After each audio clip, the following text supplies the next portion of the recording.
Costa Rica es un país que se caracteriza por presentar un promedio de precipitación de unos 2.500 milímetros anuales, distribuidos en dos épocas bien definidas, la seca y la lluviosa.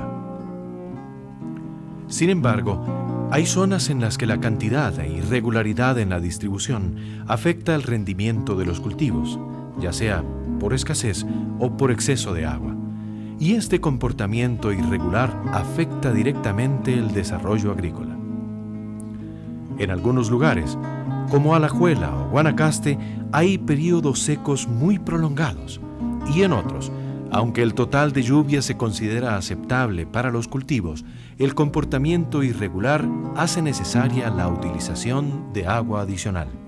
Esta situación ha conducido a técnicos y agricultores a desarrollar sistemas de riego con el propósito de hacer más eficiente la agricultura. La experiencia demuestra que los rendimientos obtenidos con el riego superan considerablemente la producción en secano. Así, por ejemplo, se obtienen 10 toneladas métricas de arroz por hectárea al año si se utiliza el riego y 3 toneladas métricas si no se utiliza. El agua constituye un componente fundamental para el desarrollo de las plantas y su uso adecuado es clave para el desarrollo de muchos países. Averigüemos en qué consiste esa importancia y cómo podemos aprovechar eficientemente las condiciones que se presentan.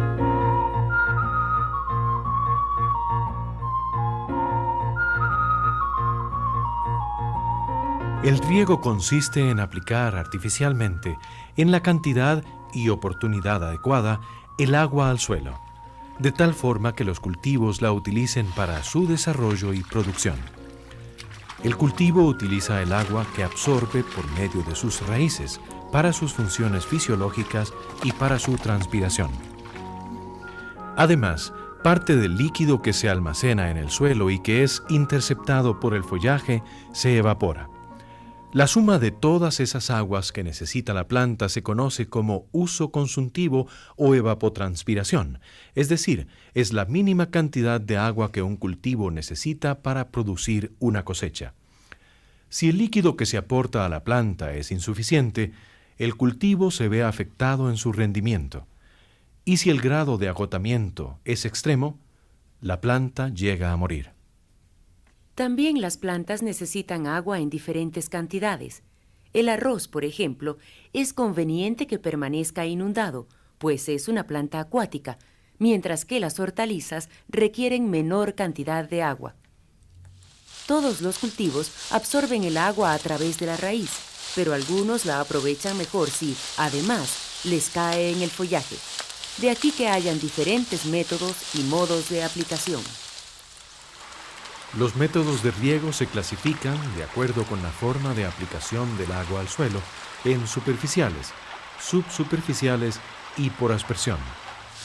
Los métodos por aspersión contemplan varias modalidades como aspersores giratorios, tubos oscilantes, tubos giratorios, pivote central y otros. En los subsuperficiales, el agua asciende por capilaridad desde un nivel freático controlado. Los mixtos se basan en el goteo y contemplan instalaciones fijas e instalaciones móviles. Y los métodos superficiales consisten en proporcionar un caudal superior a la capacidad de infiltración del suelo para que el agua pueda avanzar y completar el mojado de la parcela. El líquido penetra a medida que avanza. En este capítulo nos ocuparemos de estos métodos superficiales, o lo que también se conoce como riego por gravedad. De los otros métodos hablaremos en posteriores entregas. El propósito de conocer estos sistemas no es para construir obras de riego sofisticadas, sino para que la inversión que se haga se ajuste a la rentabilidad del cultivo. Lo importante es estar muy seguros de la forma en que se va a aplicar el agua, en qué cantidad y con qué regularidad. Nos detendremos en cómo distribuir el agua en los diferentes casos, a fin de conocer las limitaciones y ventajas de cada método. Como se dijo anteriormente, el riego se aplica en las regiones o países en donde las condiciones de precipitación no son suficientes para obtener una producción adecuada. Observemos los sistemas que se utilizan en los distritos Arenal en Guanacaste e Itiquís en Alajuela. El proyecto de riego Arenal Tempisque surgió con el propósito de aprovechar las aguas utilizadas en la producción de energía eléctrica en la planta construida por el Instituto Costarricense de Electricidad, ICE, en Arenal. El agua se canalizó hasta el río Corobicí, en donde construyeron la presa derivadora y un canal principal de 8 kilómetros. En este momento, el proyecto consta de una red de canales secundarios y terciarios que cubren más de 6.000 hectáreas y cerca de 250 agricultores de diferentes cultivos, desde tilapias y arroz hasta cocos, sandía y melón. En la actualidad, están realizando la segunda etapa del proyecto, que consiste en 22 kilómetros de canal principal y 12.000 hectáreas de terreno. Con este proyecto y el de Itiquís en Alajuela, se pretenden solventar las necesidades de agua de los productores de la región y mejorar la producción agrícola de la zona. Pero veamos en detalle los diferentes métodos de riego por gravedad. Dentro de los métodos superficiales existen dos grupos, por inundación y por líneas o surcos. Entre los métodos de inundación encontramos las regaderas en contorno, las melgas por curvas a nivel, las melgas rectas y los cuadros o tazas. Regaderas en contorno o desbordamiento es un sistema que lleva el agua al terreno por medio de canales regadores más o menos equidistantes, provenientes de una regadera principal con pendiente mínima para que el agua pueda circular. El agua se descarga al terreno por desbordamiento, provocado por pequeñas presas que se construyen a lo largo del canal hacia el bordo inferior. El líquido se distribuye por todo el terreno en el sentido de la pendiente hasta llegar a la otra regadera. En este caso, la topografía debe ser relativamente plana y puede utilizarse en terrenos con pendientes de 0.5 hasta 1.5%. Este sistema es muy apto para regar pastos y requiere bajos costos de establecimiento, ya que el movimiento de tierra es mínimo o nulo. Pero su eficiencia de aplicación es baja, entre 35 y 45%, y la distribución del agua no es uniforme. Con frecuencia se pueden encontrar áreas mal regadas y problemas de drenaje en las partes bajas. Las franjas de riego, que se pueden llamar melgas por curvas a nivel, están limitadas por bordos que se trazan con pendiente cero. En las melgas, el agua se distribuye por medio de un canal regador ubicado en la parte más alta, de tal forma que el agua se va distribuyendo de una melga a otra a través de pequeñas compuertas o aberturas. Es necesario establecer un intervalo vertical de 15 a 20 centímetros entre melgas con una anchura que depende de la pendiente del terreno. Los bordos pueden tener una altura de 40 o 50 centímetros y un ancho de 1 a 1.5 metros. Las melgas pueden hacerse cortas y con bordos transversales para facilitar el manejo del agua. Por lo general, es recomendable efectuar un emparejamiento con un land plane o con un tronco para que los bordos no queden muy juntos. El caudal a utilizar en este método debe ser alto si se quiere lograr una distribución rápida de todo el terreno, del orden de los 30 litros por segundo. Las melgas por curvas a nivel se recomiendan para suelos bastante planos con pendiente entre 0.5 y 1.5%. Correctamente aplicado, la eficiencia de este método puede ser hasta de un 70%, y si el terreno es suficientemente plano, puede que no se necesite el emparejamiento.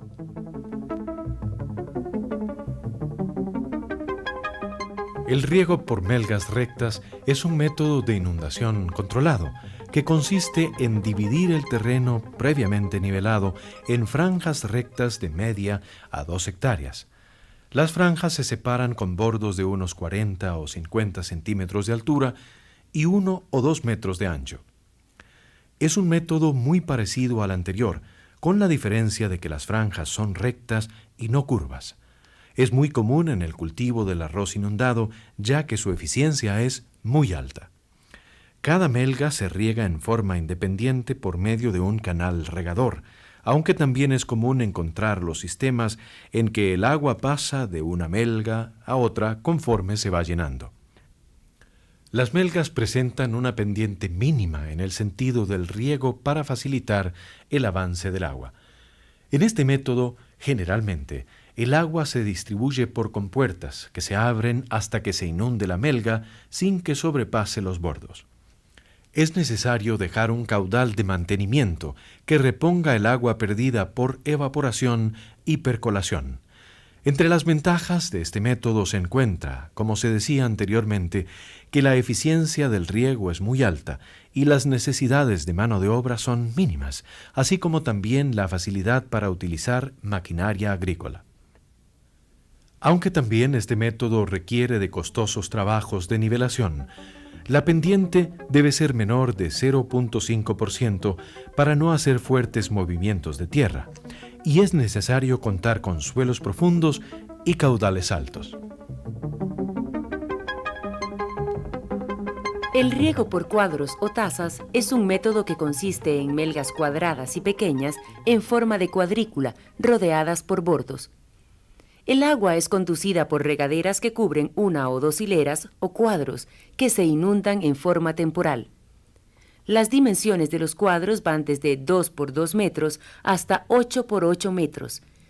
Es un método muy utilizado en frutales y cebolla, principalmente en terrenos con microrrelieve irregular.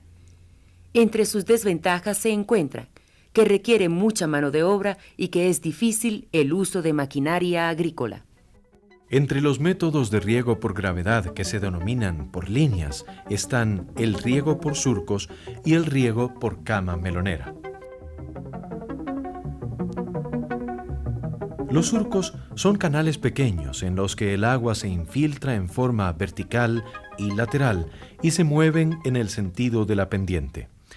En este método, el tiempo de riego depende del volumen de agua necesario para saturar el área ocupada por las raíces, de la velocidad de infiltración del agua y de la rapidez con que se desplace en el suelo. El riego por surcos se utiliza en cualquier tipo de suelo, excepto en aquellos muy arenosos y con altas concentraciones salinas. Las pendientes recomendadas oscilan de 0.05% a 0.3%, aunque normalmente son menores de 1%. Se puede usar en terrenos con pendientes fuertes, siempre y cuando la pendiente del surco sea menor de 1%. Si se quiere trabajar con surcos rectos es necesario realizar un fuerte movimiento de tierra, aunque es usual utilizar el surcado en contorno para evitar esa fuerte inversión. El riego por surcos requiere de mayor cantidad de mano de obra y es necesario regular muy bien el caudal para evitar romper el surco. Si no se regula adecuadamente, se puede provocar problemas muy serios de erosión, lavado de nutrientes y desperdicio de agua. El riego por cama melonera es un tipo de riego por surcos con la diferencia de que la separación es mayor, de 1,30 m a 1,80 m. La planta se siembra en una hilera en el bordo en la línea de humedad del surco. La preparación del terreno forma una cama por donde se extiende el cultivo. Si el suelo es relativamente plano, se efectúa un emparejamiento con land plane y se construyen las camas con una pendiente ligera que va a depender del tipo de suelo. La pendiente no debe ser mayor de 0.5% y para efectos prácticos de mecanización y cosecha, la longitud no debe ser mayor de 100 metros. Si se desea construir camas rectas, se debe hacer movimiento de tierras para establecer la pendiente adecuada. Con las camas rectas, la eficiencia del riego es mayor, pero también los costos de inversión. Hasta aquí hemos visto los métodos de riego superficial más utilizados en Costa Rica. El riego por gravedad es uno de los métodos más económicos de utilizar. Solo requiere de un adecuado emparejamiento de tierra o nivelación en algunos casos y de controlar en forma adecuada el agua que se va a aplicar. Veamos una síntesis. El riego por desbordamiento es un método muy utilizado en pastos. Consiste en regaderas con pendiente mínima para que el agua pueda avanzar. No necesita movimiento de tierra, pero la eficiencia del riego puede ser muy baja. Las melgas por curvas a nivel consisten en franjas de tierra separadas por bordos que se trazan siguiendo la curva de nivel. Bien manejado, la eficiencia del riego puede ser muy alta. Las melgas rectas son franjas rectangulares separadas por bordos paralelos, con pendiente cero o mínima, en el sentido del riego. Requiere de una fuerte inversión en nivelación de tierras y la eficiencia del riego es muy alta. Tanto las melgas rectas como las melgas en contorno son muy utilizados para arroz inundado. Los cuadros o tazas consisten en melgas pequeñas rodeadas por bordos pequeños y alimentadas por un canal regador. La inundación es temporal. El riego por surcos es muy utilizado en cultivo de hilera y pueden ser rectos o al contorno. Este método requiere de un buen manejo del agua y de mayor cantidad de mano de obra. La cama melonera es una modificación del método de surcos. Las camas se pueden hacer al contorno, previo un ligero emparejamiento o rectas, para lo cual es necesario nivelar el terreno. El riego es una de las actividades más importantes para el desarrollo agrícola en nuestro país. Los proyectos ejecutados han tenido una gran proyección en zonas de alta productividad, donde la falta de agua hace que se consideren poco rentables. Por ahora, con este recorrido, estamos en capacidad de aprovechar eficientemente el agua y utilizar el método más apropiado para las condiciones del terreno, la disponibilidad de líquido y el cultivo.